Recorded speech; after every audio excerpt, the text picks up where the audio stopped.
Hi అండి, hotel స్టైల్లో పూరీ కూరని ఎలా చేసుకుంటారో ఇప్పుడు మనం తయారు చేసుకుందాం రండి. దానికి కావాల్సిన పదార్థాలు ఏమిటో చెప్తాను.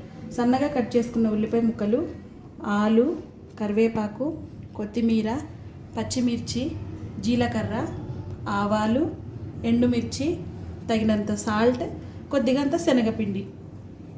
స్టవ్ వెలిగించుకోవాలి. అందులో కొద్దిగా ఆయిల్ వేసుకోవాలి. ఒక 2-3 స్పూన్స్ ఆయిల్ వేసుకోవాలి. ఆయిల్ వేడెక్కిన తర్వాత అందులో ఆవాలు, జీలకర్ర, ఎండుమిర్చి, పచ్చిమిరపకాయలు,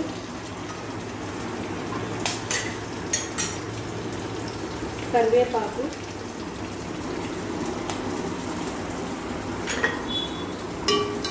వేసుకొని బాగా కొంచెం వేగనిచ్చాలి.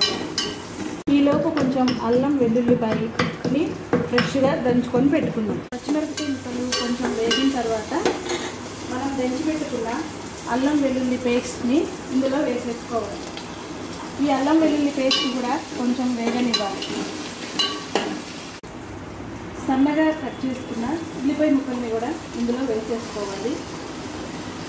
ఉల్లిపాయ ముక్కలు కొంచెం బాగా డీప్ ఫ్రై చేసుకునేలాగా వేగనివ్వాలి. ముక్కలు కొంచెం వేగిన తర్వాత బంగాళదుంప ముక్కల్ని కూడా ఇందులో వేసేసుకోవాలి. కొంచెం పసుపు, సరిపడినంత సాల్ట్ వేసుకొని బాగా కలుపుకోవాలి.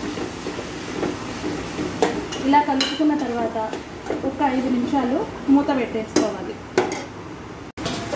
మూత తీసి ఒక్కసారి మొత్తం ఇలా కలుపుకోవాలి.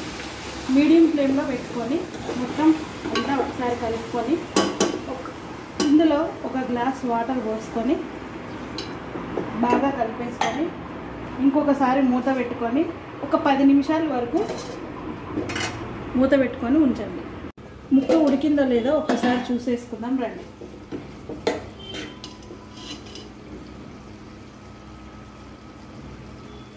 ఉడికిపోయిందండి.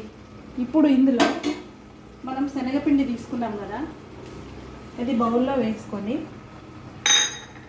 అందులో వాటర్ కొంచెం కొంచెం పోసుకొని ఉండలు లేకుండా బాగా కలుపుకోవాలి. శనగపిండిని వాటర్లో పోసుకొని ఇలా ఉండలు లేకుండా కలిపేసుకోవాలి.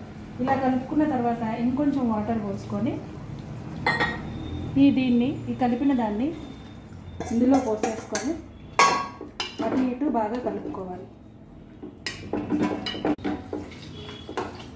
ఈ కర్రీలో ఇంకో ½ గ్లాస్ వాటర్ పోసుకొని బాగా ఇలా కలిపేసుకొని